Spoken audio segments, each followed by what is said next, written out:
Hi, today in Applied Calculus we're going to learn the quick way to take a derivative. So you've been doing the limit definition of the derivative, which takes a lot of work, but it explains where the derivative comes from, and it really is the limit as h approaches 0, which is letting these 2 points get closer and closer that made a secant line until you're talking about a tangent line to the curve. So it's important that we understand the basics of it, but when we get into more complicated functions, it would become tedious, very tedious, to use the limit definition of the derivative to compute the derivative. So what we want to do is observe some patterns that we see when we use the limit definition to get to a quicker way, called the power rule. So first we need a little bit of notation. When y is a function of x, we had this f prime notation when we first learned the limit definition of the derivative. We hadn't yet learned the other notation, which is dy dx. So why do we have two different versions of notation? Well, interestingly enough, two different mathematicians discovered calculus at the same time, independently, and chose to use different notation. And now today we've merged those together. So this other notation, dy dx, is read the derivative of y with respect to x. And while it may look like a fraction, we cannot treat it like a fraction. This is not something where like the d's can cancel or anything like that. So it is notation that means the derivative of y with respect to x. So if we had a function y equals x squared, all of these actually mean the same thing. Since it has the name y, we could call it y prime.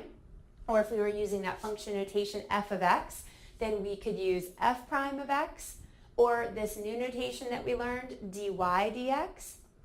We have to be careful between dy dx and these that have d dx. So these that say d dx, I'm going to take the derivative with respect to x of the thing next to it. This means I already took the derivative with respect to x of y, and y had a name and was x squared. So this says I'm going to take the derivative with respect to x using one name, f of x, or I'm going to take the derivative with respect to x using the actual function x squared, and I'm just telling you that in the end the answer is going to be 2x. So that's some of our notation. Using that notation, remember that a derivative is itself a function, and it still looks like function notation. So if we want to evaluate that derivative at a certain value, then we could say f prime of 5, which means please take your derivative function and plug a 5 in everywhere you had an x before. With the other notation, it's a little bit clunkier, but we can still do that. And so we would have dy dx, I'm talking about the derivative, please evaluate it at x equals 5. So that is the other notation for saying plug a number into the result of the derivative. So this one is a little bit easier in that regard, but there are some other things that we'll do where this dy dx notation is nicer. So we'll see both throughout the course. So we're trying to get to a quick way, but to do that we have to observe some patterns in the long way a couple more times. So let's just recap. The limit definition of the derivative is the limit as h approaches 0 of f of x plus h minus f of x all over h. Well, if my function is just the function x, then when I replace x's with x plus h, I get x plus h. Minus f of x would just be x. You can see that the x's will cancel, and before I even take a limit, h over h simplifies to 1, and the limit of a constant is that constant. So if we do the limit definition of the derivative, when the function is x, we get 1. So I could say f prime of x is 1, or I could say the derivative with respect to x of x is 1 in the two different notations. Then if I look now at x squared, what would our work look like? So we would have x plus h plugged into our function. Remember that we'll have to square and FOIL, minus the original function, g of x, so x squared. Then I would FOIL this out and have x plus h squared being x squared plus 2xh plus h squared. And notice again, everything that does not have an h in it ends up canceling. And if you've done enough of these in the previous section when you had to do it this way, you saw that and you knew if it didn't cancel, there must be an error. You don't want to just fudge it. You would actually go back and try to find that error. So everything that's left has an h in it, which then can be factored out to be canceled with Oops, and I gotta add my limit sign in there.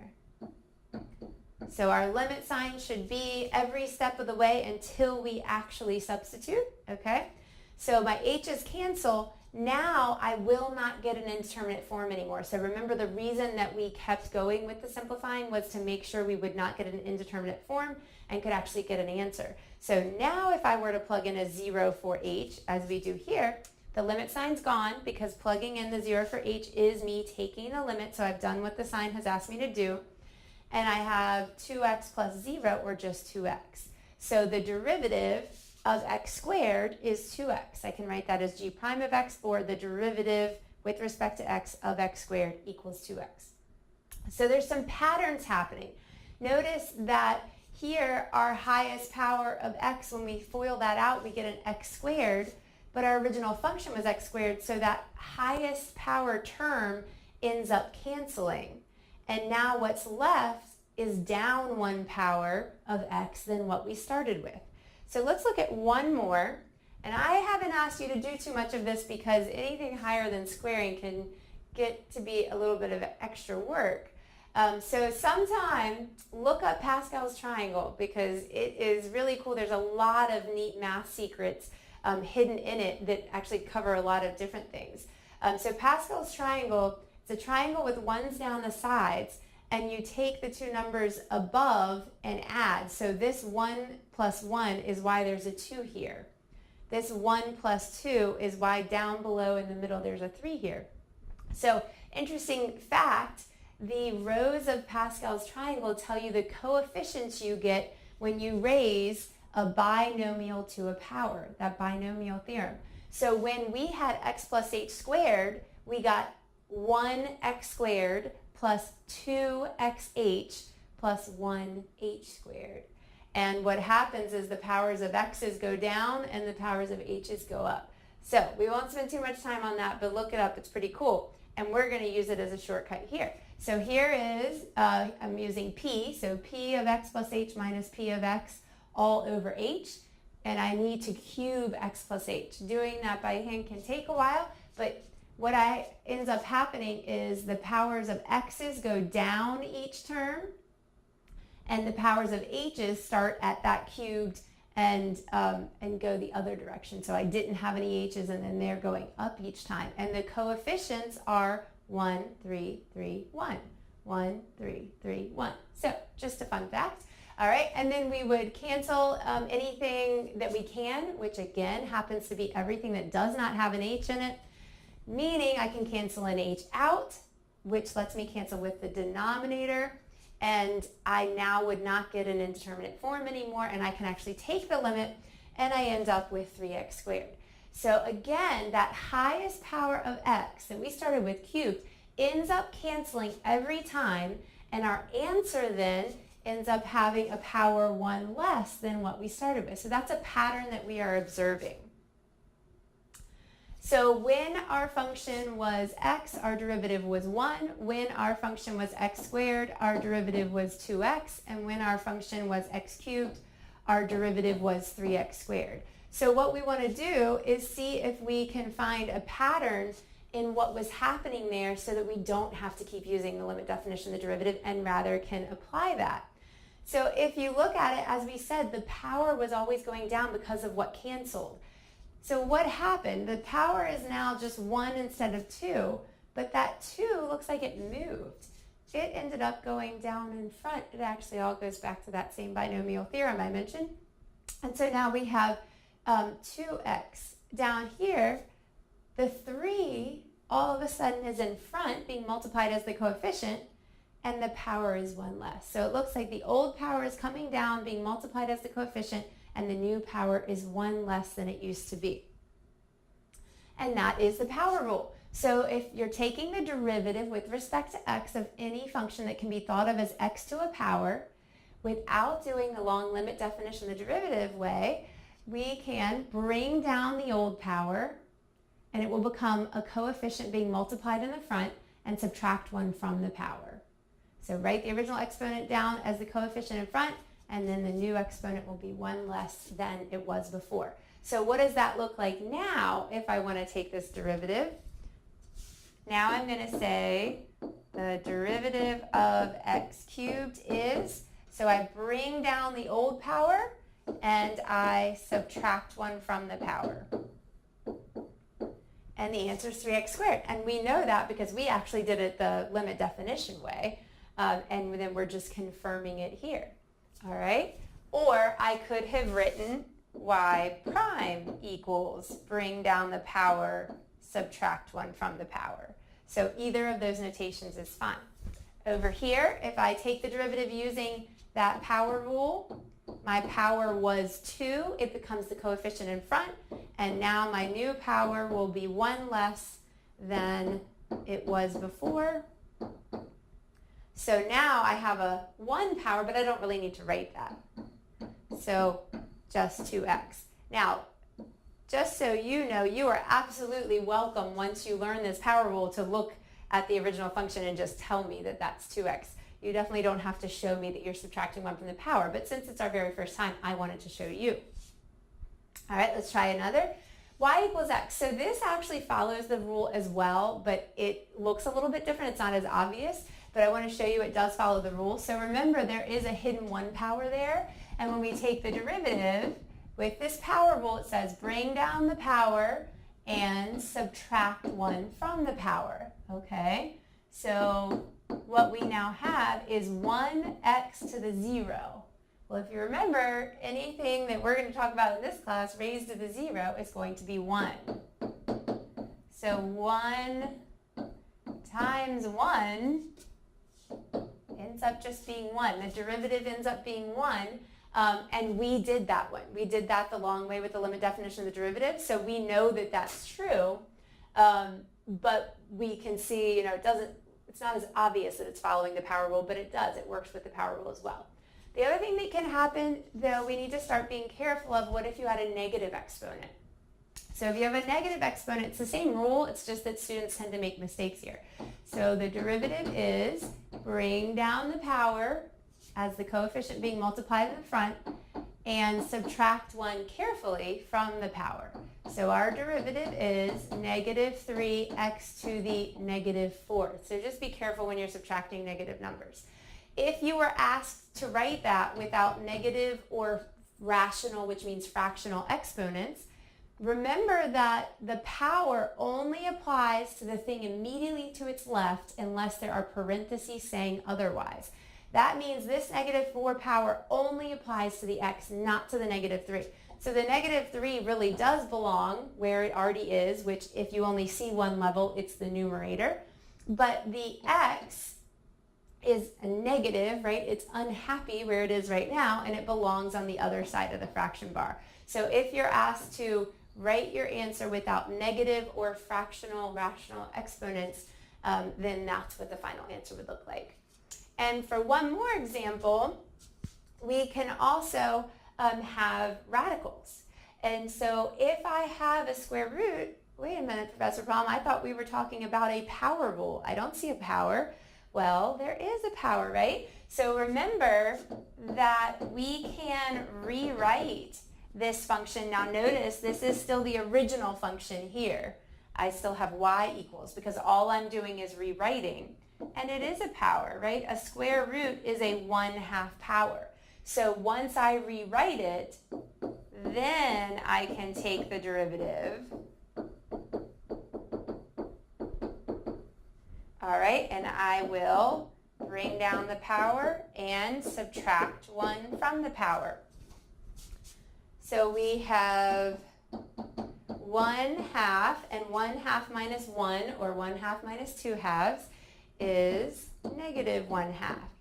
So that is my derivative, or if I wanted to write it without negative or rational exponents, the 1 is already in the top, the 2 is already in the bottom, but this negative 1/2 power means x should be in the bottom, and the 1/2 part of that means it should be under a root. So that is what our final answer would be without negative or fractional exponents. I moved it to the denominator because that's where it belongs, and I put it under a root instead of having a fractional 1/2 exponent. So these are going to be the two that you're going to need to be careful with. not because the rule is any different or they're any harder, but simply because students tend to have issues when they are subtracting with the negatives or the fraction exponents there. So one more rule that we're going to talk about is taking the derivative of a constant. So a constant function is just a horizontal line. So when I go to do one last time the long way of the derivative, the limit definition of the derivative, or that four-step process, it would be the limit as h approaches 0 of this f of x plus h minus f of x all over h. Well, what is f of x plus h? Well, if you have a constant function, then it doesn't matter which x you're at. There's only one possible y value, and they're calling that y value c here. So you get c. Well, what is f of x? Again, there's only one possible y value. It's a constant function. So it is also c. Now when I go to simplify, I get 0 over h. If I took the limit right now, it would be indeterminate. But remember, h is not 0. It's getting close to 0, but it's not at 0. 0 divided by a non-zero number is 0. So before we ever take the limit, we actually get a 0, and the limit of a constant is that constant. So it turns out that when we are taking the derivative of a constant function, the answer is going to be 0. Another reason why is, remember that the derivative is the slope of the tangent line. Well, if I try to draw a tangent line to this function, I have to ride alongside it and not slice through it. When what you have is a line, the tangent line is that line. Versus, when you have a curve, then to be right alongside it and touch it in that one spot, it looks more like that. But with a line, to touch it and ride alongside it, you actually end up being right on top of the line. And so the derivative is the slope of the tangent line. Well, it turns out the tangent line is the line. And what's the slope of that line? Well, it's the slope of a constant line, a horizontal line, and that ends up being 0. So to summarize, the derivative of any constant function, meaning that your variable is not present at all, like the derivative of 5 or the derivative of negative 233, all of those would be 0. Okay? So we're going to learn one more rule, and instead of doing it the long way, I'm just going to tell you some answers and see if we can observe a pattern. So what's different about these is that we now have a number out in front. Before it was just x or x squared or x cubed. Now I have a coefficient other than 1 out in front. And I'm telling you the answer so that we can observe a pattern. So if our function was 5x squared, the derivative ends up being 10x. If our function was 3x to the negative 1, the derivative ends up being negative 3x to the negative 2. If our derivative was negative 7x squared, our derivative ends up being negative 14x. So one thing that hopefully you observe is that we still do see those powers going down by 1 from what they were before. That's true. But also, what happened with the numbers? Well, we had a 5 there. Our power rule said something about bringing down the old power. It looks like we just multiplied the 2 by any number that was already there, in this case 5. So we brought down the power, multiplied it by any coefficient already there, and got 10, and then subtracted 1 from the power. So if you look at the others, you will see that that is consistent as well. So just to show you, I guess I lied. We're going to do the limit definition one more time, but I've already got it typed in there for you. With that derivative, if there's a constant out in front, we can bring the constant kind of separate and just focus on taking the derivative of the x part, of the part that has our variable. And that's kind of what was happening. It was like the 5 got to just hang out, and the derivative of x squared was 2x, and then we multiplied the result. So we're allowed to bring the constant out in front, then focus on the derivative, then put it back together. And that actually all comes from the limit laws. So if we were to do this one more time with the limit definition of the derivative, if our function was the constant times some other function, and we wrote f of x plus h, this is what it would look like. Capital F of x plus h would look like this. Capital F of x would be c times f of x.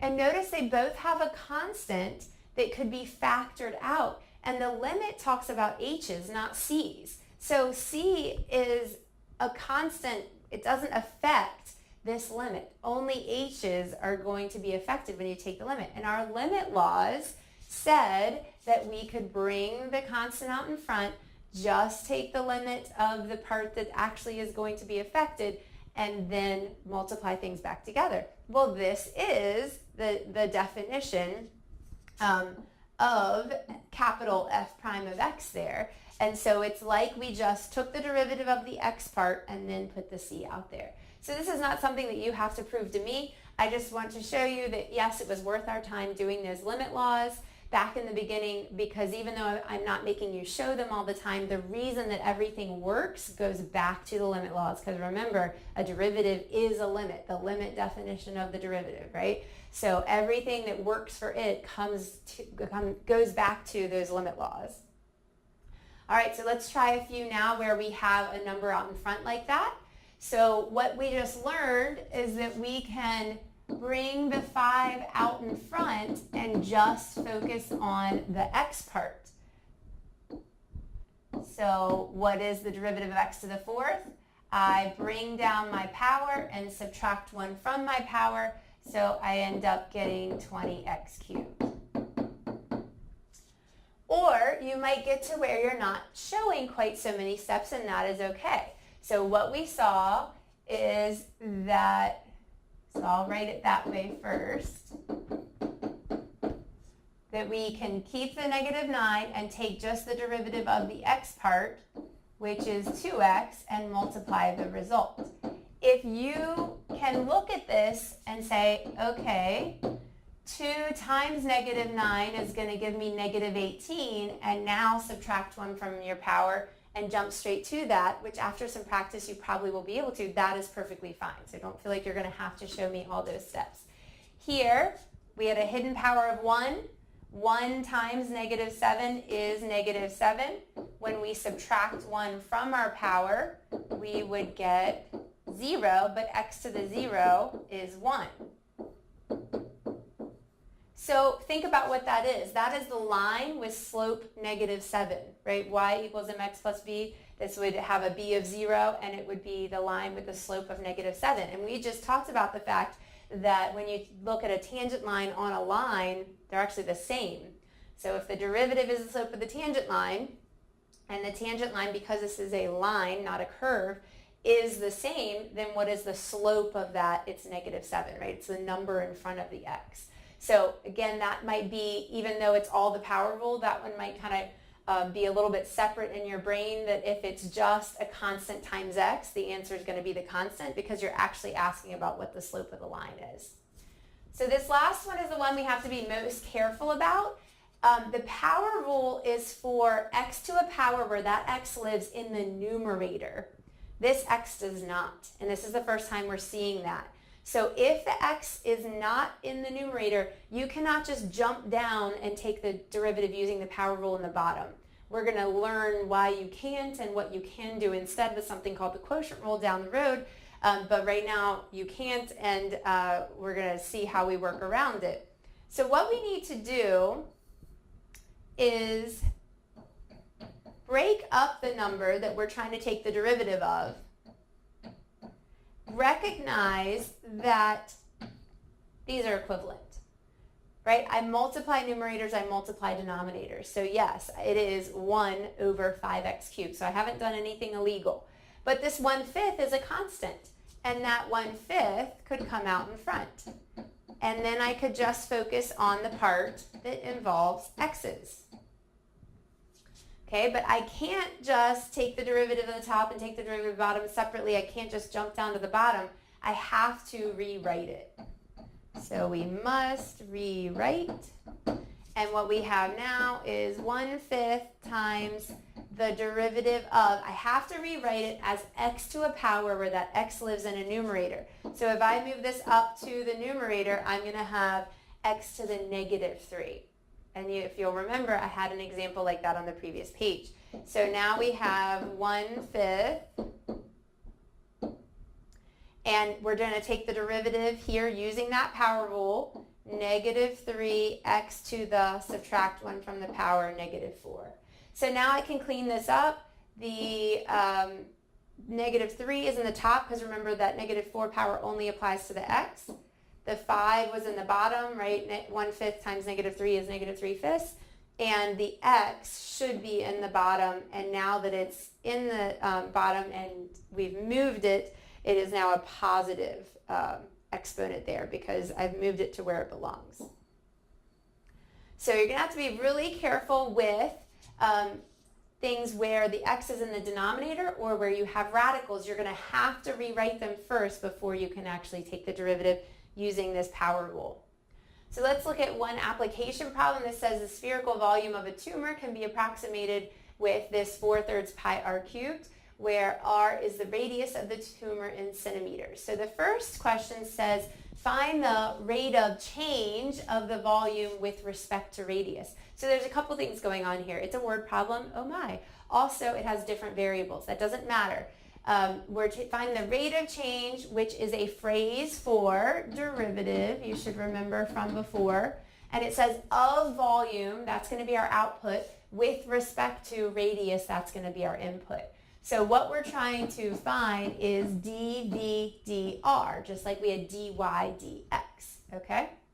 Or in other words, v prime of r. Those are our two notations for that. So got a sentence, we got to read through it, but really, rate of change means derivative. There's a function staring at you, take its derivative. So when we go to take the derivative,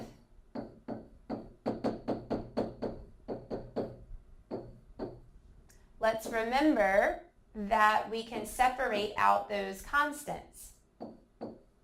So the derivative, I can separate out the constants 4/3 and pi, and then just take the derivative of the part that has our input variable r in it. So this is equivalent to my final answer, but I'm not done yet because I still have to go back and actually evaluate this piece. So notice I did not write dv dr here. I said I'm going to take the derivative with respect to r of this thing. I haven't yet. So the 4/3 and the pi are constants that stayed and got multiplied by the result of this derivative, and this derivative is 3r squared. Using that power rule, bring down the power, subtract 1 from the power. Notice then that we'll get some cancellation, right? So the 3's will cancel, and maybe I was doing black. We have 4 pi r squared. So that is the rate of change of volume with respect to radius. It just means derivative. We did that. In part B, we are just evaluating it at a certain point. So rate of change when r equals 1/2 means that they want me to find v prime, 1.2 of 1.2. So that means take your v prime and replace any r's with 1.2. So that's 4 pi times 1.2 squared. That's 4 pi times 1.44. And if we want to leave it as exact and keep the pi in it, then that is 5.76 pi. Or if we actually multiplied 5.76 pi and got an approximation, it is about 18.096. The other thing that we need to talk about with this problem is units. So if I just say take the derivative of x cubed, there's no units being discussed, but there's units here. And so our radius is in centimeters. If our unit is centimeters, then when we get to volume, we are to centimeters cubed. So a rate of change was of volume with respect to radius. So it was dv dr. So our units are going to be units of the output v over units of the input. So it'll be units of the output over units of the input, where that means per, right? So if we were doing something with where our output was miles and our input was hour, that's why we say miles per hour, okay? This one's a little bit different, so I'm going to actually leave it unsimplified. But here, the units of the output are volume, and we're in centimeters. Volume would be centimeters cubed, and it's per or over the units of the input with respect to units of the input, and the units of the input radius were centimeters. So it turns out in this example that because they're both in units of centimeters something, that this could cancel and could be a centimeter squared. but I'm actually going to leave it unsimplified so that you can keep in your mind that the way you express your units, at least from the get-go, is units of the output per units of the input. All right? So rate of change, phrase for derivative, then we just took a derivative. We could have different variables than x's and y, and when we're in a word problem, we need to remember our units. Okay, and so then we get two more rules that are kind of grouped together here, and that is the sum and difference rule. So we had done x squared plus x, but we did it with the limit definition of the derivative because that was all we knew at the time, and our answer ended up being 2x plus 1. Well, notice that the derivative of x squared with the power rule is 2x, and the derivative of x with the power rule is 1. So it looks like we just kind of went, what's the derivative of this plus what's the derivative of that? 2x plus 1. And that is what happened. And guess what? It all goes back to the limit laws. So if you're trying to take the derivative of a function that can be thought of as the sum of two other functions, you can take the derivative of each piece and then add the result. Or similarly, if you had subtraction, you can take the derivative of each piece and then subtract. And you should remember a very similar looking rule from the limit laws. And a derivative is a limit, so that's where they come from. So what this is saying is that I can take the derivative of 6x to the fourth minus the derivative of 5. So I can go in with each term by term differentiation, finding the derivative. And so the power rule here says bring down your power and multiply it by any coefficient that was already there, and then subtract 1 from your power. And then over here, be really careful, I don't see any x's in this. That means it's a constant function. The derivative of a constant is that constant. And so I end up with 24x cubed. All right, so you can show more or less steps as you're learning. Maybe you need to show the step where you bring the 6 out in front and just do the x to the fourth, or maybe you see now that you can multiply to do that power rule, but show as many steps as you need to until you get more comfortable. Then I want to show you what happens when you need to do some rewriting. This is where students will kind of get themselves turned around by not using good notation. So my strong recommendation, having witnessed what students do, is to rewrite everything first. And that will help you to not get mixed up on which pieces you've already done the derivative of and which ones you haven't. So I'm just rewriting. So this d dx is still here because I haven't done what it says to do yet. And I'm just rewriting each term. So 13x is fine. I don't need to do any rewriting, so I literally rewrite it. But I need to rewrite this square root in order to be able to apply the power rule. I need to write it as x to a power, and that power is a 1/2 power. I also need to rewrite this term because I cannot have the x in the denominator. I have to have the x in the numerator.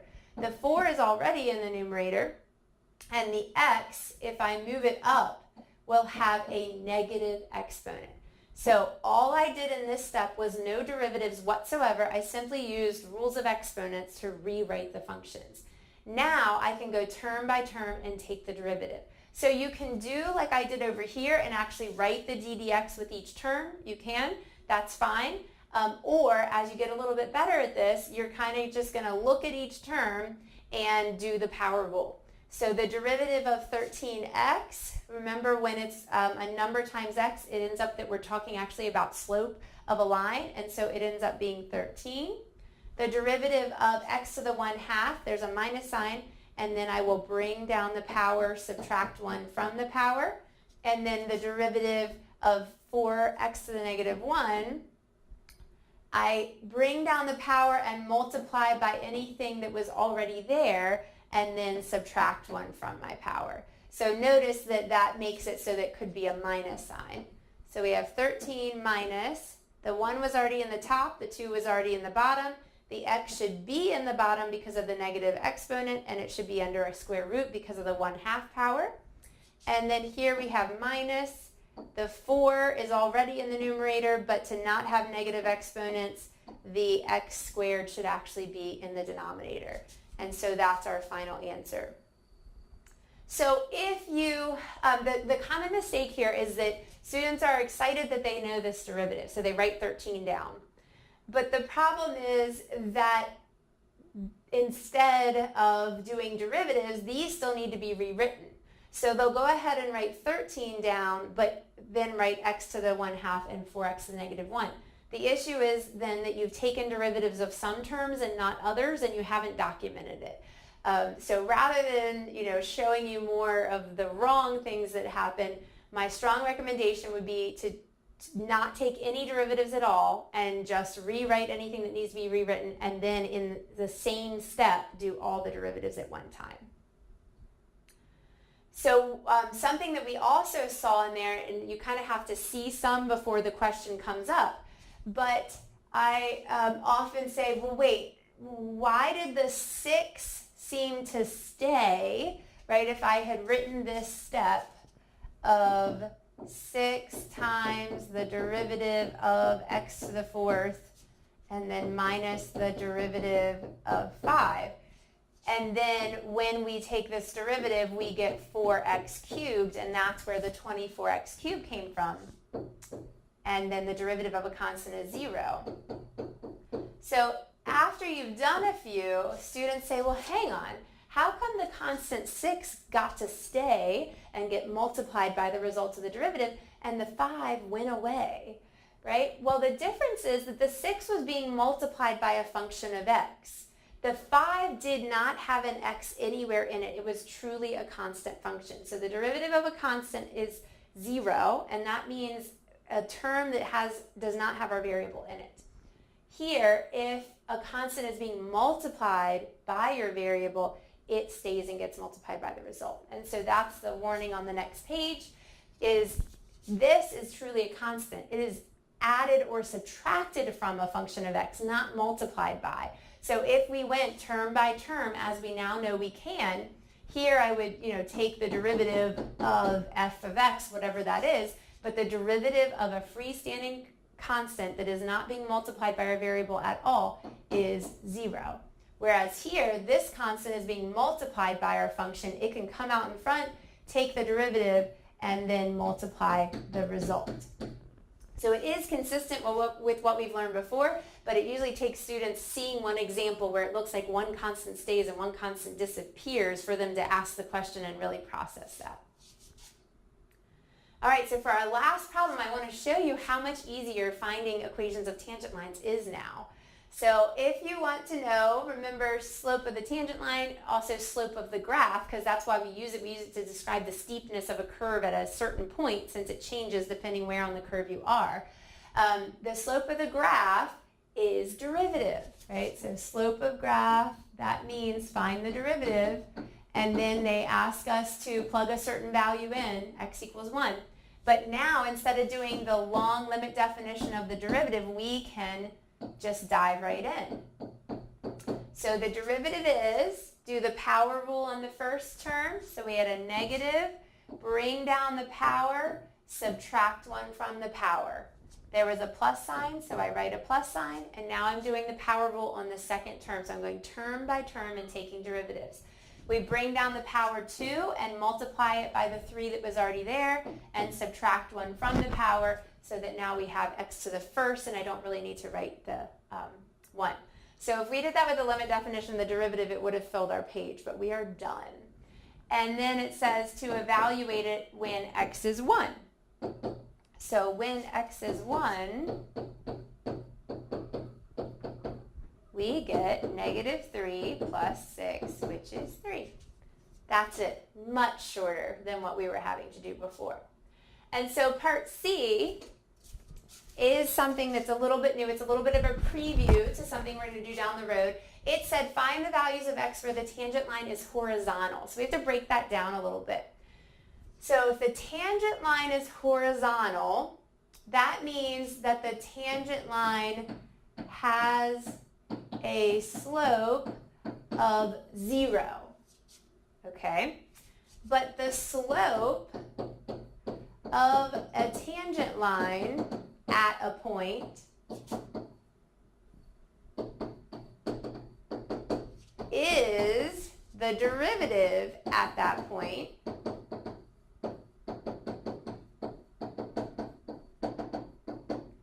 So if we put all this together, we're actually trying to find when the derivative is 0, right? So the slope of a horizontal line is 0. We're talking about a tangent line, and so we're really talking about the slope of that tangent line, which is the derivative, and seeing when it's 0. So we're really setting the derivative equal to 0 and solving for x.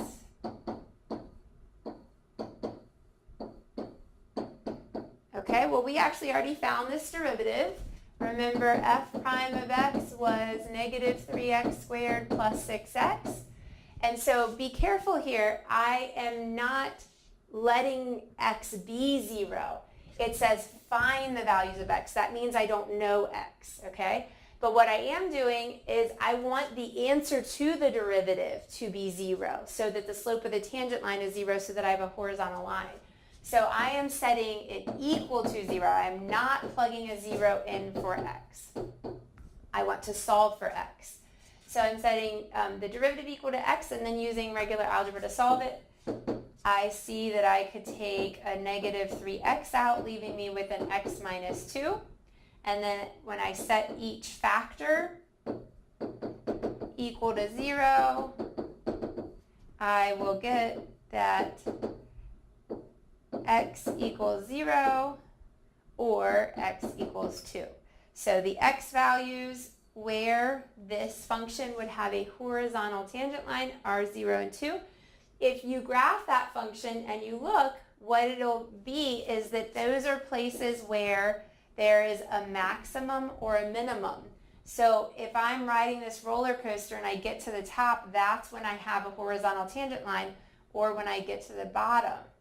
And so that's why this is going to be so important, is because in any field it's important to identify maxes and mins to optimize things, and it turns out that this is how we can do that. So those maxes and mins are going to be where we have that horizontal tangent line, and we found that by setting the derivative equal to 0. So the way that we're going to be able to identify those maxes and mins down the road in a few chapters is going to be to take the derivative and set it equal to 0. So this is a little bit of a preview, but it's also showing you how much simpler things are now that we know the power rule, now that we don't have to do the limit definition of the derivative. But don't forget, you will have to do the limit definition of the derivative, or the 4-step process, one time on both your first test and your cumulative final exam, and I will give 0 credit for the power rule. You can check it with the power rule, but if it says use the limit definition of the derivative, you've got to do it that way. Then the whole rest of the test, you are allowed to use this quicker way. So now, anytime I ask you to write an equation of a tangent line or find when a tangent line is horizontal, I'm expecting you to do it the quicker way. You are only having to do the limit definition on one problem where it clearly states it. So I hope you'll enjoy doing this homework where problems that used to take up whole pages go a lot quicker.